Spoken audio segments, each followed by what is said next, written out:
ChatGPT or have used it at most once? Can't hear you very well. Is that better? That's better, you know, talking to it. I know, there are too many things for me to see on this podium right here. So let me do that again because I missed the count with the people asking for the speaker to change. How many of you have either never used ChatGPT or have used it maybe once? Oh, great, great. That is really good. That's who this talk is for.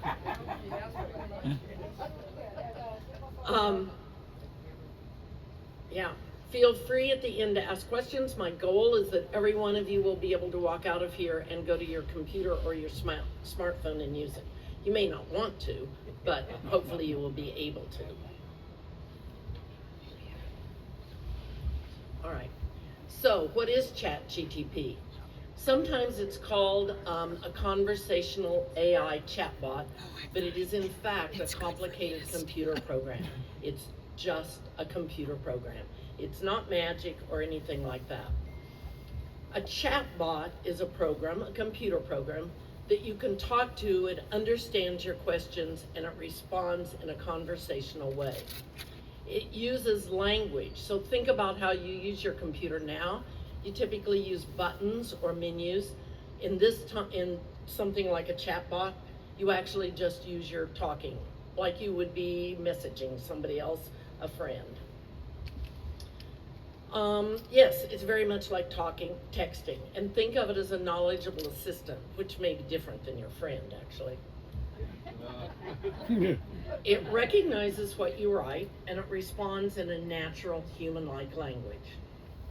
So again, just consider it an assistant who can write things for you, answer questions, summarize information, help with coding, or even create and edit images. It's pretty much, jack of all trades. So, why do I even think it's worth giving this talk? It makes me laugh. Almost every time that I ask it to do something, I'm either amused by the answer or I'm at least pleased by it and feel like I got something that I hadn't expected or that I wouldn't have gotten on my own. It's easy to correct it if that's not what I want. You can have an ongoing conversation with it. So, it may say something, you can say something back, and it keeps the context of what you're talking about, even over days. It makes many tasks more fun. Like I have an assistant here who does my bidding. My partner here. So to start, you would use something like this URL line that you see up here, chatgtp.com. Or if that sounds too complicated to you, just go to Google or wherever you normally type things in on your computer and type ChatGPT. And it'll come up with a link so that you can go to it. Somebody asked if they should take notes. There's your first note. Go to chatgtp.com. Something will come up that looks like the screen that you see right here. Sorry about that arrow, I forgot I was leaving in the middle of things. And that is like a text box. That's what you see first. You can write anything into that text box, it will expand. I asked it if it's had a limit on how much you could put in it. The answer is yes, but don't worry, you're not going to reach it. That's those of you that haven't used it before. The few of you that are frequent users, all bets are off. The plus sign to the left lets you upload a file. Why would you want to upload a file? You might want to upload a document and ask it to help edit it, clean it up, maybe add some more information. It can do all of those things. You might want to add an image, and we're going to do that today in an example. Or who knows, whatever else you might want to upload. But if you've already got it written, you can upload it. The thing on the right allows you to just talk into it. You might see that usual little microphone sign that you often see on your computer programs, and that allows you to talk into it instead of having to type. And it says you can sign up for free. I recommend that if you think you might be using it, because then it will keep track of your conversations for you. And like I said, you can always go back to them. So, for example, one of the things George and I fairly obviously have looked at is healing bones in a femur break. And, you know, maybe a couple days will go by and we'll get a new piece of information. We can go back to that same conversation and it knows what it's talking about, as much as it knows what it's talking about. That's another topic we'll get to. Okay, so here we are. I put in a prompt. I decided just to say, have you tell me about yourself. So I typed the prompt, what do you do?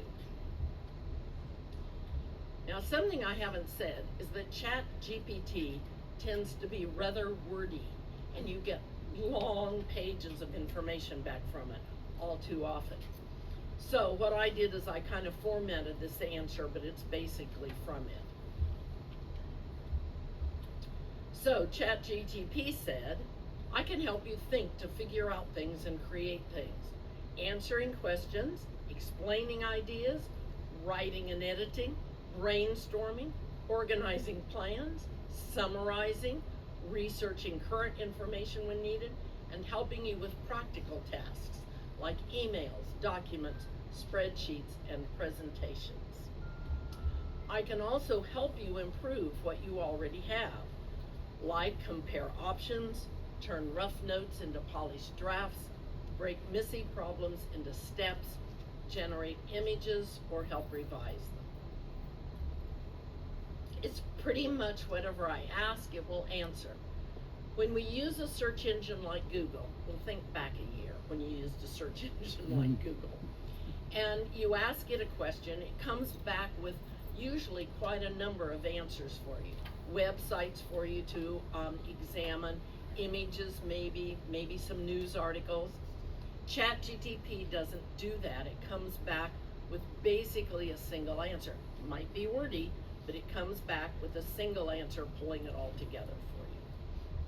Now, the reason I said think back to a year ago, things like Google and Siri and those things are starting to incorporate some of the features of chatbots into them. So pretty soon it's going to be one big mushed world. Okay, so you've just already had your introduction to ChatGPT. I want to go back and forth between some examples and some facts, say a little bit more about it and about AI, which is artificial intelligence. And then I'm going to ask you to give me some things to ask ChatGPT to do. So be thinking about that. All right, the first example is something I did really recently. Laura asked me for a description of today's presentation. It seemed like a ChatGPT kind of thing to do, right? So I said to ChatGPT, write a friendly, of course, non-technical invitation to a presentation introducing ChatGPT to beginners. So I kind of emphasized that I wanted it to be friendly, you know, and it's for beginners. It is for beginners. ChatGPT says this, and you know that is exactly what I sent to Laura. That's exactly what's in the April calendar and the resident engagement. I did not edit it, which I clearly could have. I didn't ask ChatGPT in this instance for any new information or to really solve a problem. I just asked it to write up basically what I told it.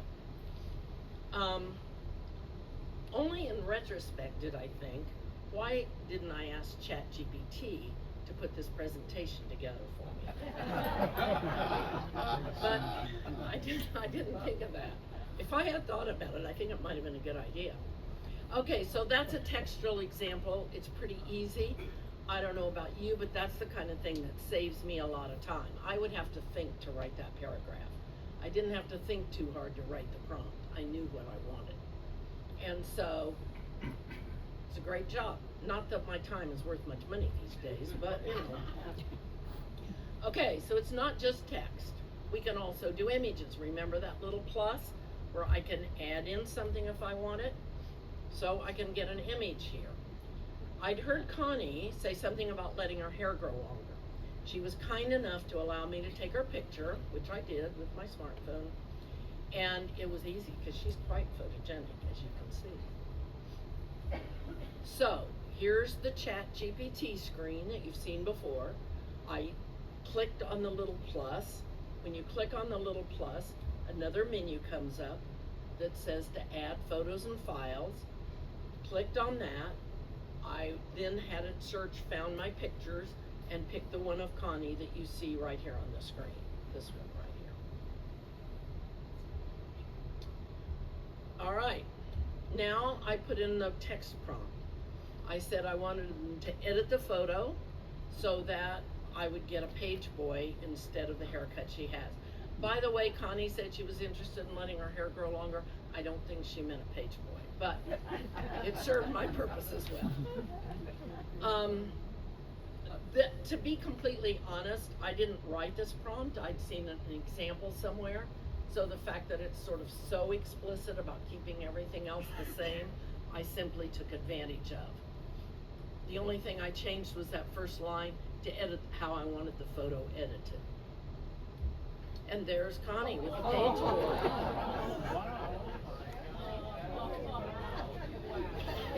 Thank you, Connie. Thanks to Connie.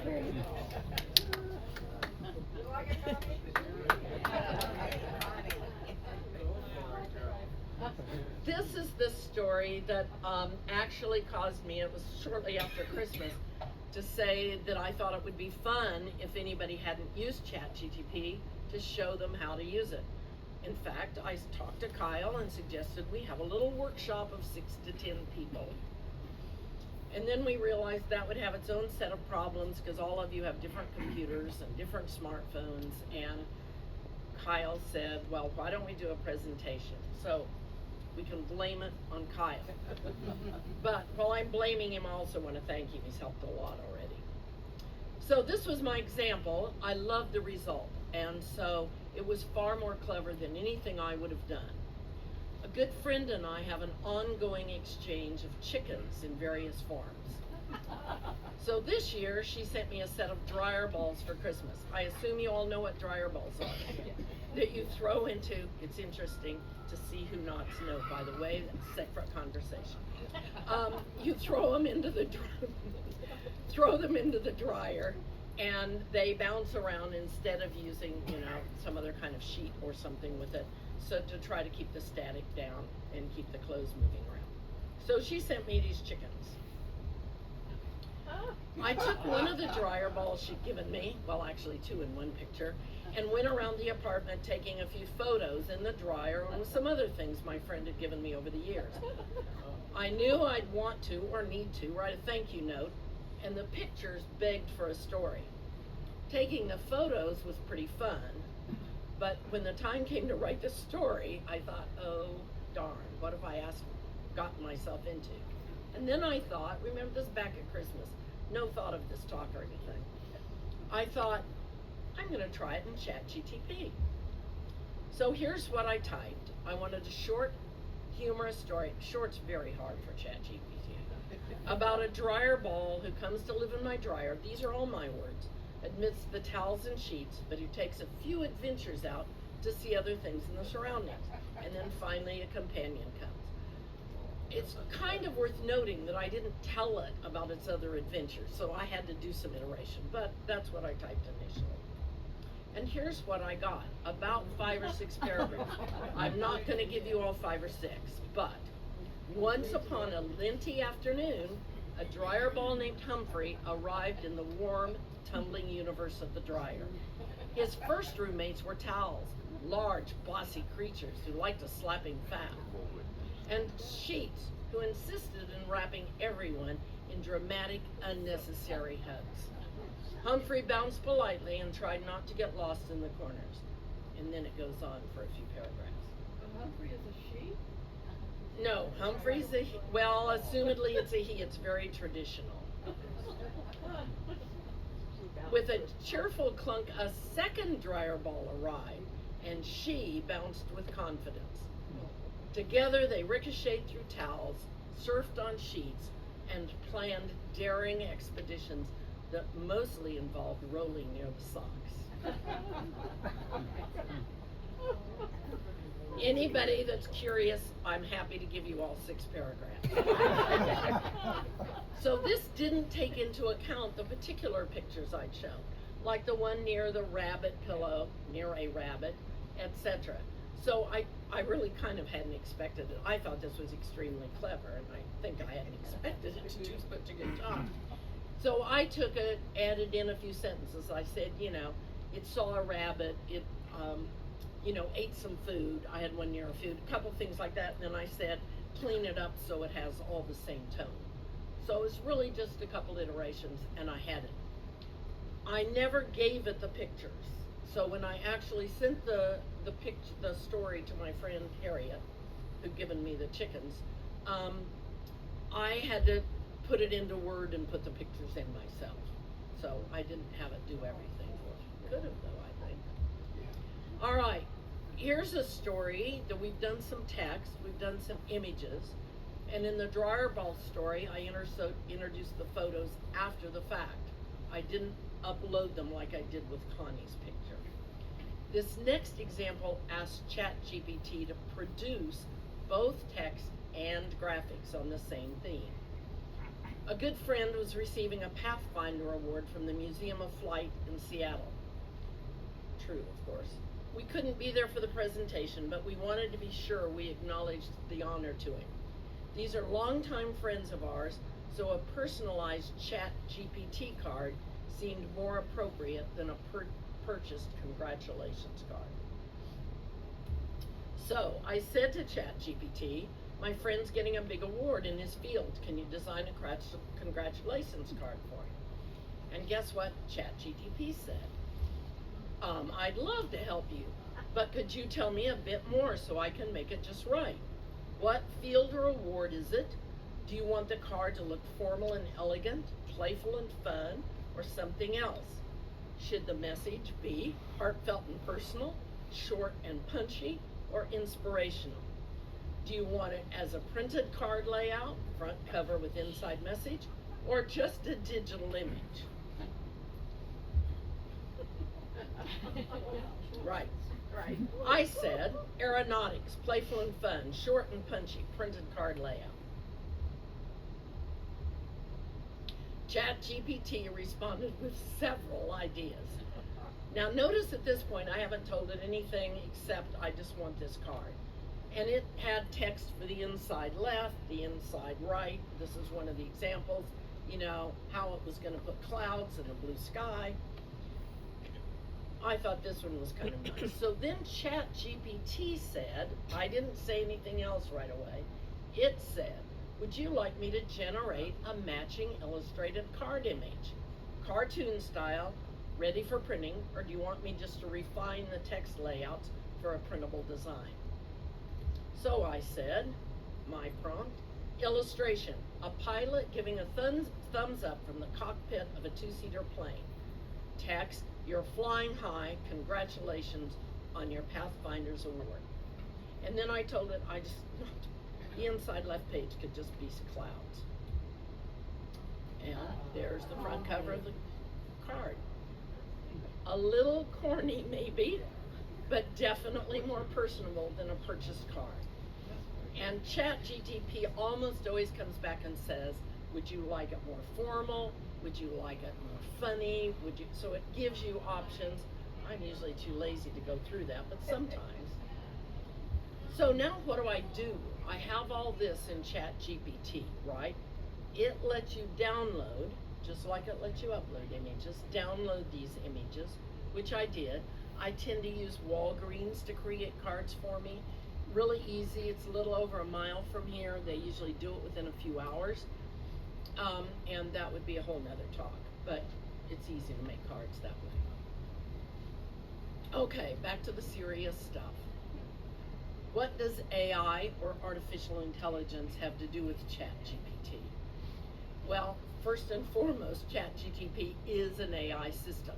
It's a complex computer program, but it involves AI. In particular, ChatGPT and other chatbots look at lots of text and data and find patterns so they can understand prompts and generate responses.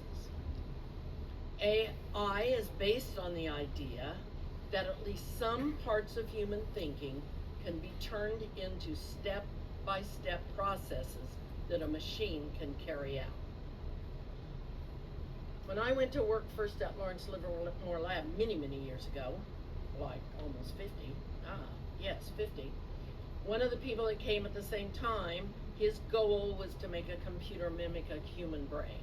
Notice that's not what this is trying to do. It's trying to do what a machine does best and give you information. Okay, it's an AI system that understands prompts and generates human-like responses. So you've seen some of that. It learns patterns from large amounts of text, images, and data. It learns patterns. They talk a lot about these things learning.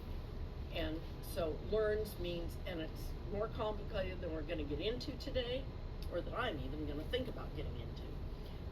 But it takes those and conglomerates all this stuff that it's learning into these patterns, and then has its own way of representing them to get back at stuff when you ask questions. If you ask it a question, it uses these patterns to produce its best answer. And it doesn't think like a human. It predicts responses based on what it's learned. And we will talk about the fact that it often makes mistakes. This is the only slightly nerdy slide in the presentation. But at least whenever I see these things talked about, I hear the phrase large language module. This may sound a little nerdy, and those of you that are techie are going to say, oh, she's being way too simplistic and imprecise. So maybe hitting it somewhere in between. ChatGPT is a system made up of different features like web browsing, language, images, voice. A large language model, or LLM, is all about how language works. So it's the engine of the chatbot that deals with language. It's the part that recognizes your questions and generates responses. An LLM is trained on large amounts of text and data. Think of the whole web worldwide. Not just matching words, it uses context to predict and generate new responses based on the patterns it's learned. So it does look kind of at the whole context, looks at its patterns. That's about as deep as I'm going to get. A large language model is just one type of artificial intelligence. Not all artificial intelligence includes LLMs, but all LLMs are in fact artificial intelligence. So ChatGPT and other chatbots are built specifically for conversation and text, and they depend on a large language model. So some examples of things that wouldn't use an LLM, a spam filter. It doesn't have to talk to you, it just looks through your email when it's coming in, decides what ought to go into spam, throws it into spam. There's no conversation involved. It doesn't need an LLM for that. Image recognition, doing Face ID. You know, it's just going to look at it, look for other ones that identify it. Again, doesn't need to have a conversation with you. So it doesn't necessarily use an LLM. All right. ChatGPT is not the only chatbot in the world. In fact, there are more than this. But these are probably the ones you'll hear about more often. They're all AI assistants that can chat and help you. I think if you tried any one of these instead of ChatGPT, you would see almost the same thing that I showed you with ChatGPT. And you can just sort of think of them as your assistants. Gemini is Google connected, so it's run by Google. So, you know, it's great at finding things. It works with files, different media. You're going to start seeing it showing up in Google apps. Claude, I always want to say anthropology, and it's Anthropic, is the careful reader and writer. And I don't even know if it includes images. This stuff changes day to day. But it's going to be particularly good at that. I've been told using research. Kyle says he uses Claude most of the time. Copilot is done by Microsoft, and so if you have Microsoft operating systems, and I have a Mac, but if you have Microsoft, you're probably going to have that being built into some things, and it's certainly built into tools like Word and Excel and PowerPoint. Perplexity is a slightly newer one, kind of in the top 5 or 6, and it's a research specialist. Looks things up, provides sources, helps verify information. ChatGPT that I've been showing you is by the company called OpenAI. It's a general assistant. Somebody referred to it as the Swiss Army knife of AI. It generates images, creates videos, conversation, browse, code. It's a jack of all trades. It does, doing everything means that some things are more generic. And I just read about Grok. Have you heard of Grok, Kyle? Yep. Yeah, apparently it's optimized for fast conversational use, like on social media platforms. I haven't tried it. Anthropic, oh, yes. Have you read anything about Rufus? Is Rufus a I chatbot? I want to maybe leave that for the end, and you can ask ChatGPT because there are many, many others. Anthropic's support of regulation has put it at odds with ChatGPT, which is OpenAI, which wants less stringent regulations. And I suspect some of you have seen news stories about this, about the U.S. military's involvement. They had Anthropic, then there was a big to-do about it was trying to regulate more than the military wanted it to be regulated. I think they switched to OpenAI, which is ChatGPT, and who knows where they are today. But you may see that in the news. Again, don't base much on what I've just told you about the differences among these.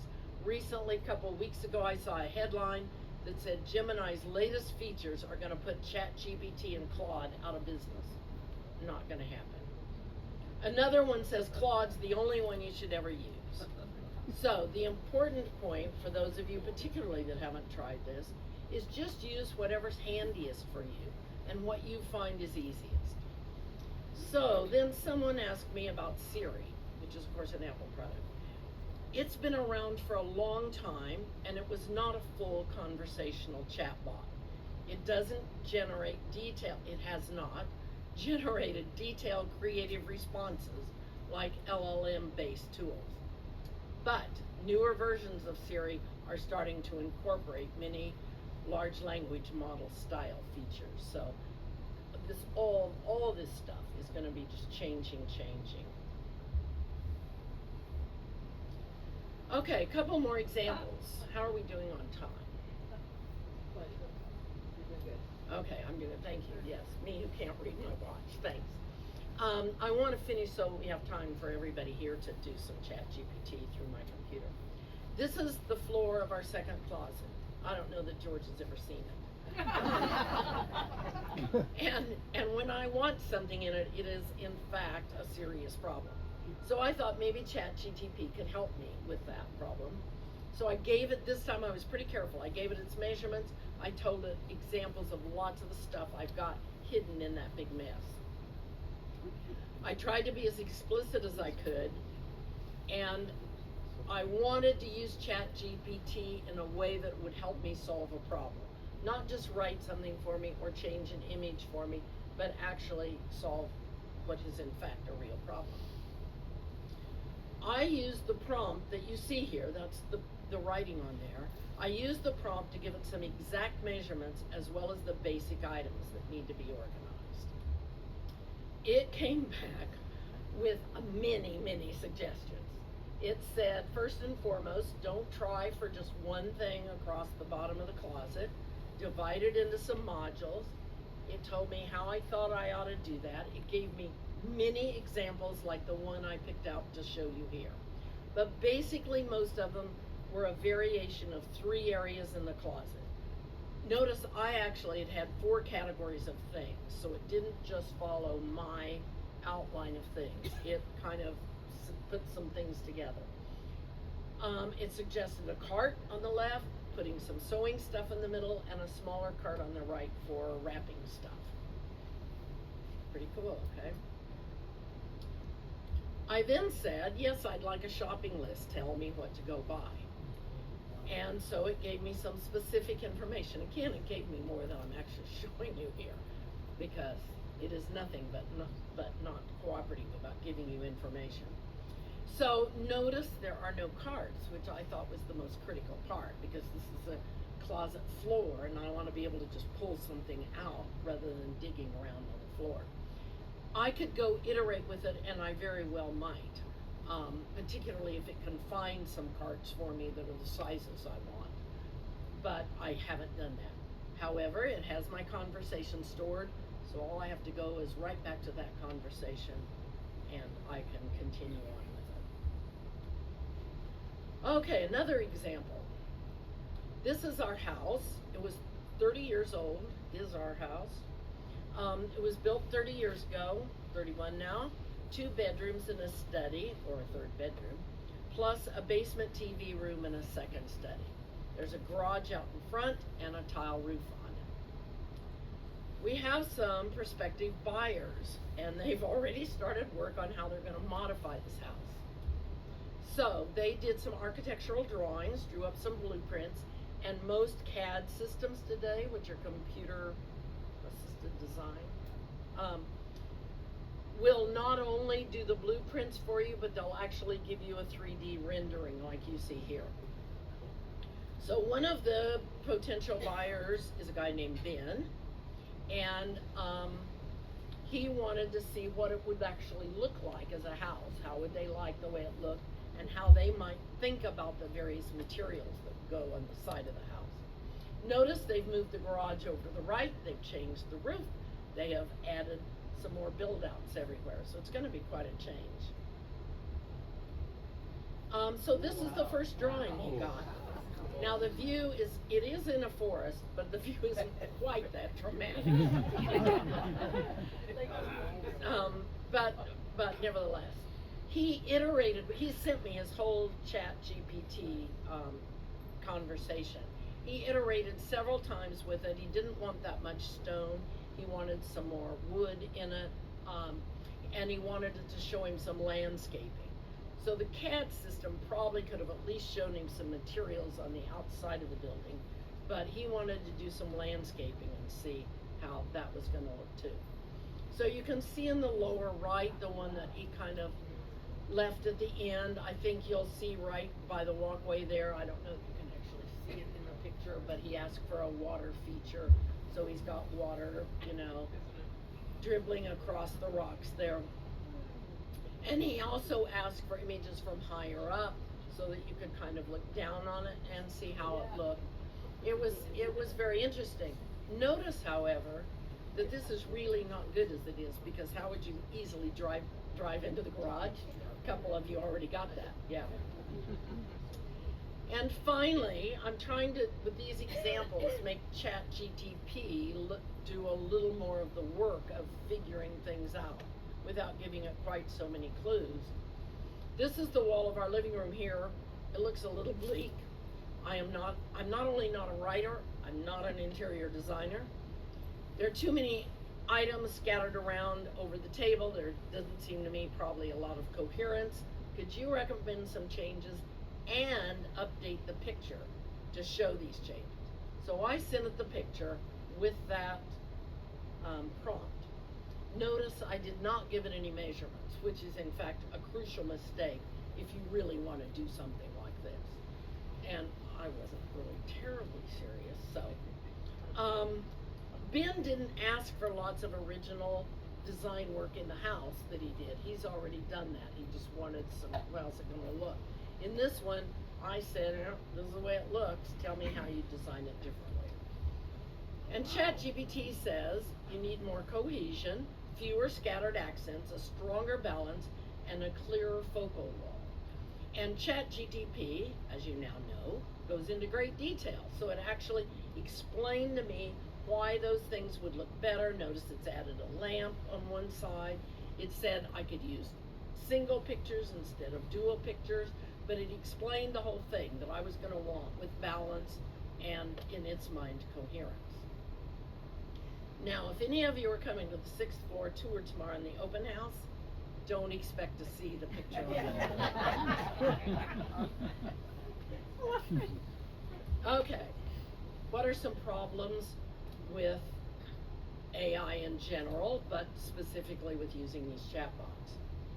Sometimes it's fun, sometimes it's practical, but they are some really serious issues. We could easily have at least an hour's conversation about this alone.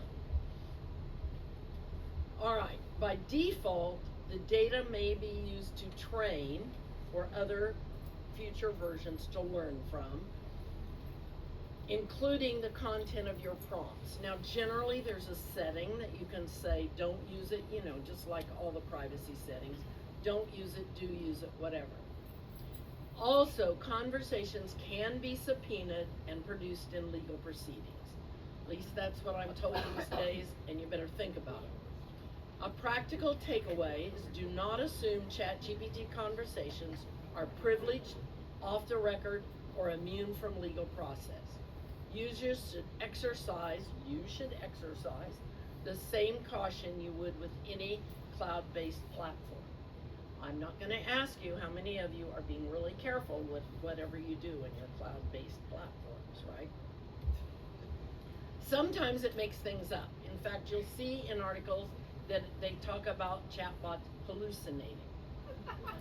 They may give wrong or made up information. They may sound quite confident when in fact they're mistaken. They may reflect a bias. They may lack current information. That one I found to be less problematic than some of the others, because I often get a more current information. And they handle context or judgment poorly. They can encourage you to rely on them too much. For important decisions, especially in legal, medical, financial, or safety-related matters, you should have the answers checked by a qualified human. That said, a friend of mine's family and grandchildren live in Paris and have for about 3 years. Nico is now 17. He was out with his friends on a subway. He collapsed. His friend was able to catch him. They got off at the next stop and went to ChatGPT to see what they should do. They ultimately did call parents and do other things, but it's becoming, I guess, the coin of the realm or something. Artists and writers, of course, have objected to the use of their work, anybody that's doing creative work and getting it posted out on the web, because that stuff, if it's accessible to us, it's accessible to these training things to go and get it without consent or compensation.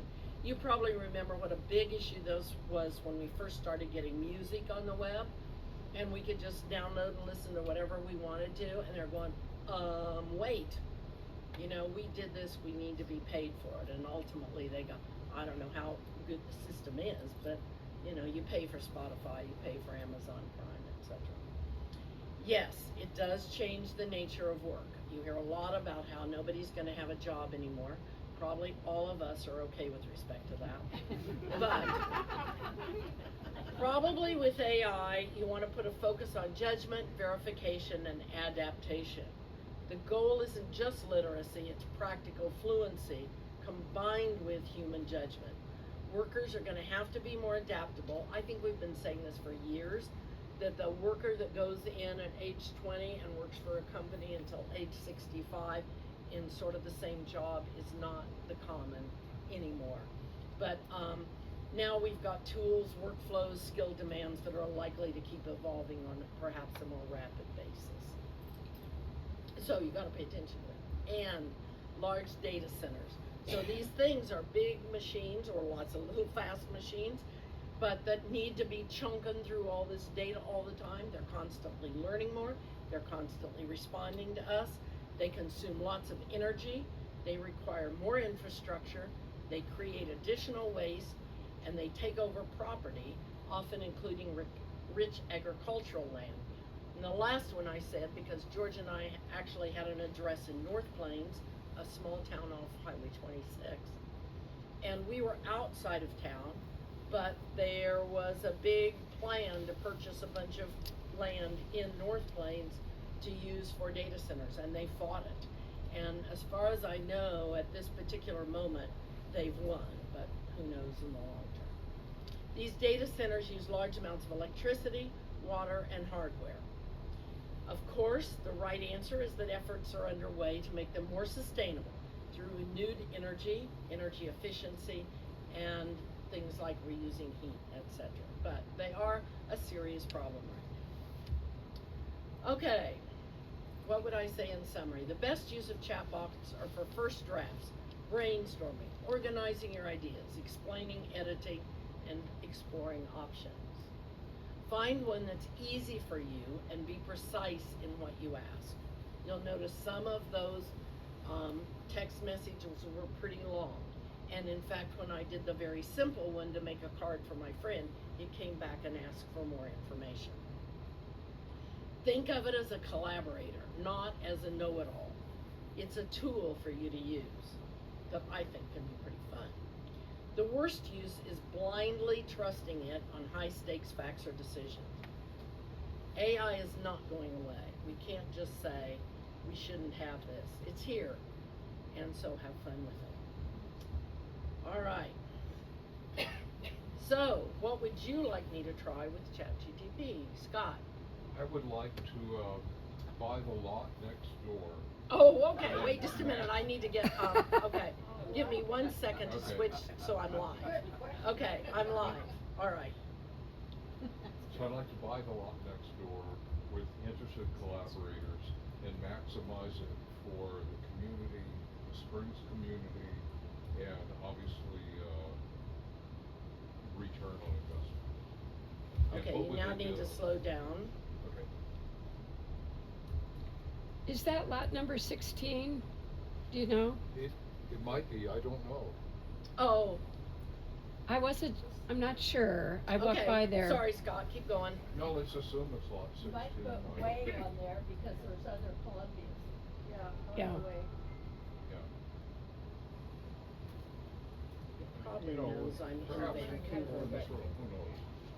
But I'd want it to, return a reasonable amount, be a good addition for the city, and be, friendly to the Springs. okay. And you said with interested parties, Sure.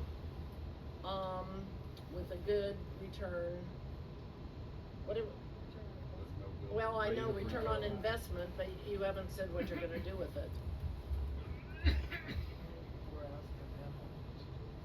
Mhm. No building. No building, but a good return on investment. We'll see what it starts with. We can go on. Place for the bus. Don't just buy it and hope. Just not just buy land and hope. That's okay. Like I say, it almost always makes me laugh.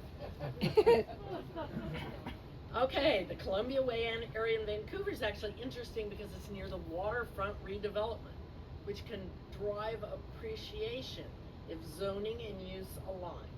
All right, validate the deal. Zoning and use, you need to check all these things.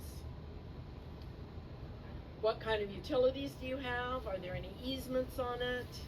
What's being built nearby? I want you to do a little work. Now, we could ask it, of course, for some of this. Investment structure, you mentioned partners, so you're gonna need to probably create an LLC. Joint venture maybe with a developer, you control the land, but you get a developer to do something on it. Interesting idea. They contribute the capital and the execution, sorry about that. You get equity without doing construction. Or you could flip the entitlement, buy the land, get zoning approval, permit, site plan, and turn it around and sell it. That's shorter, I like that. That's a big step. Okay, now some more specific ideas. Townhomes. Short-term rental cluster, if that's allowed. For buses. What? For buses. Our bus that we don't have. Yes, right, that's right. Boutique storage or buses. Avoid large apartment builds. Yay, we don't want a large apartment anyway. Spec office, weak demand unless it's I'll real. buy it for 500K. What? 500K. So that's interesting, yeah, buy the land for 500K, soft cost 100K. Yeah, I don't know that it has any idea, let's see. Yeah, Floodplain, that's important.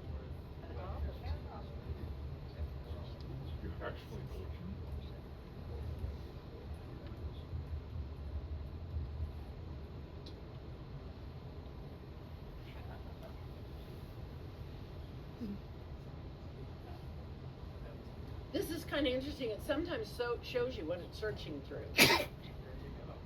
Well, that's this. 11 million. Okay, that's interesting that this was sold in 2021 for 11 million. Well, isn't that interesting? So it puts raw land value at, I'll you buy know. it for 500K. So what does that imply for the lot next door? Notice I will now have this in my conversation. If anybody wants to go back over it, I'm happy to send it to you. Here's the part people miss. Floodplain. That parcel is in flood zone AE. That means elevated construction's required, insurance and engineering costs, limits on density. That alone can swing the value by millions. Well, I tell you what, I'm not getting mixed up in this. Waterfront premium is real. Okay. There's the kind of thing you're getting from ChatGPT. And really, you clearly do want to iterate it with that, which I'm not going to do here. Yeah, thank you, Sarah. But yes. So Nancy Ruan also gave me something. She sent it to me in an email because she knew I was going to ask. So this is very different than Scott's land one, which I think is good. Let me copy it from the email. And let me put it into the chat. Okay. So she wants some specific exercises for balance. She was complete enough to explain. Let me go back so you can actually see.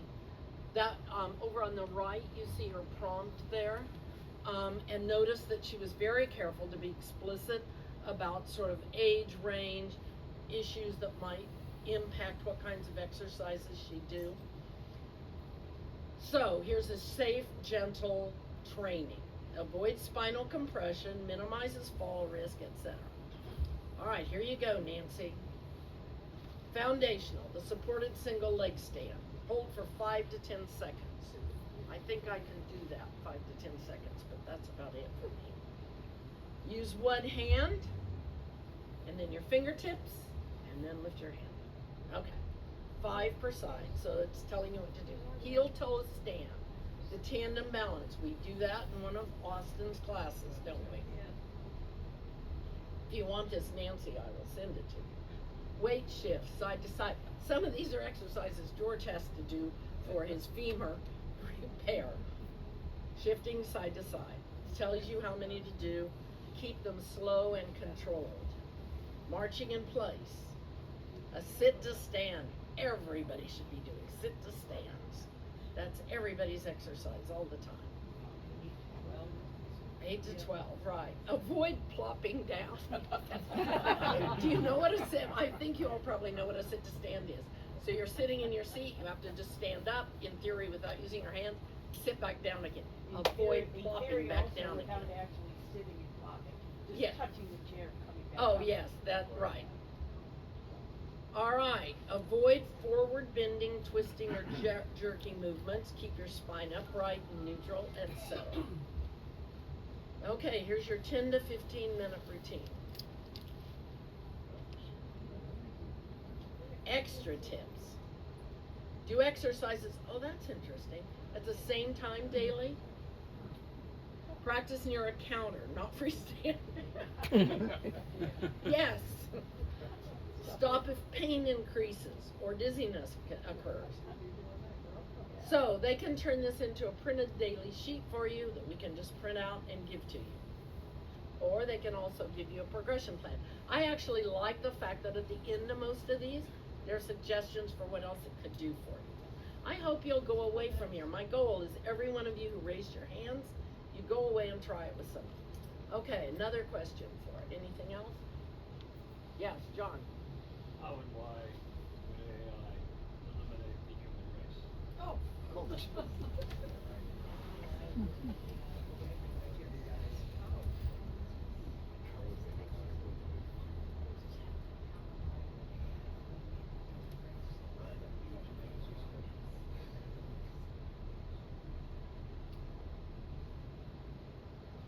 So your more realistic question isn't why would it decide to eliminate humans, But how could poorly designed or misused AI systems create catastrophic outcomes? That's the stuff of science fiction, right? Misaligned goals. Yeah, that's pretty interesting. If you give an AI, that's kind of, I mean, in a way, part of the argument about this anthropic thing, and it wants some regulation on it. And the Army was upset because it wanted to be able to use it freely to tell its instruments, its drones, its whatever, to you know, be on the fly about what it had to do. And Anthropic wasn't happy with that. But yes, like I say, I like to read science fiction. You can imagine the good science fiction that out of this. Okay, loss of human control. This is a little bit scary, I think, actually. And yeah, can you shut them down? Yeah, I think so too. I think there are things, yes, here you go, weaponization, autonomous weapons. Think about what prompts you might give it that in fact could have disastrous consequences. This was a really cheerful thing you gave us. This is not funny. Right, that's right. Okay, it does not have desires, fear, or survival instinct. It doesn't want anything. It doesn't make independent moral decisions. It's just that machine. Now, you could argue that it's going to make moral decisions if you tell it to make some kind of a decision based on your input. So most experts focus on prevention, not do. Bottom line, it's not going to eliminate us out of malice. Isn't it nice? I don't think this impacts any of us. Powerful systems pursuing goals imperfectly aligned with human well-being, especially if humans misuse or fail to control them. Now, if you want, it can go on. It can break down what some AI researchers say, etc. We won't do that today. Another question? Sharon. Okay, well, I'm trying to look for an e-bike for small people. Is there any way to ask it? Sure. Because we can't find e-bike for someone 5 feet tall. 5 foot tall? Yeah. Is that pretty much right? Yeah, that's all. I've been looking and I can't find one. Or find one easily.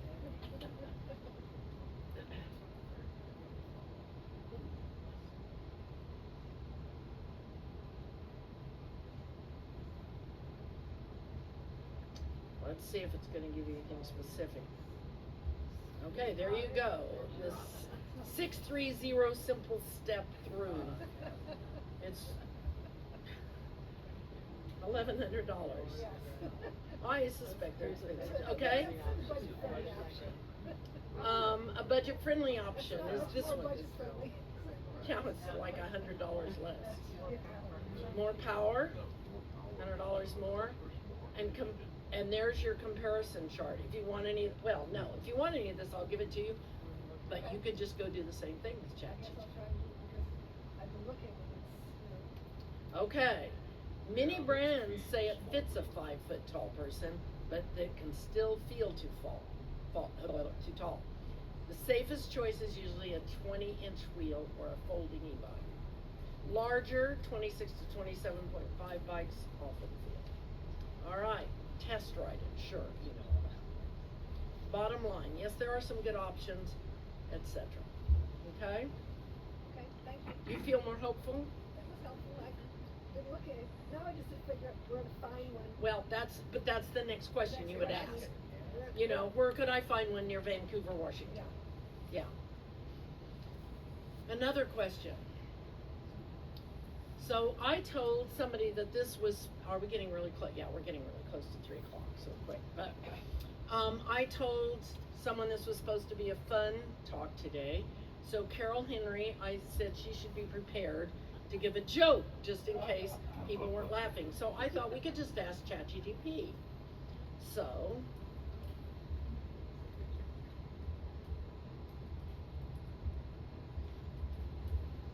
I haven't done this.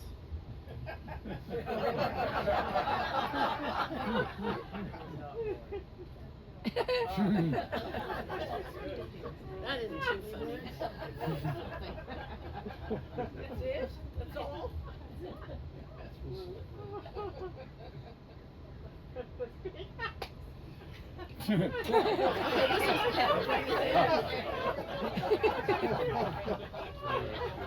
I see any of you doing this, I'm gonna know you're practicing at blinking.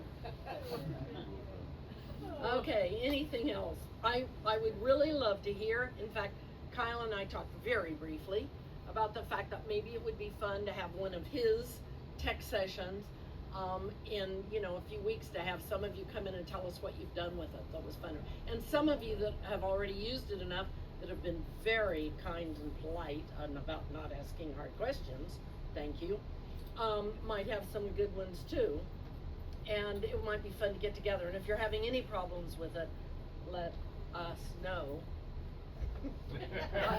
Kyle says okay. Because I would like it to be as easy as we started out with. Sarah, this was fabulous. Thank you.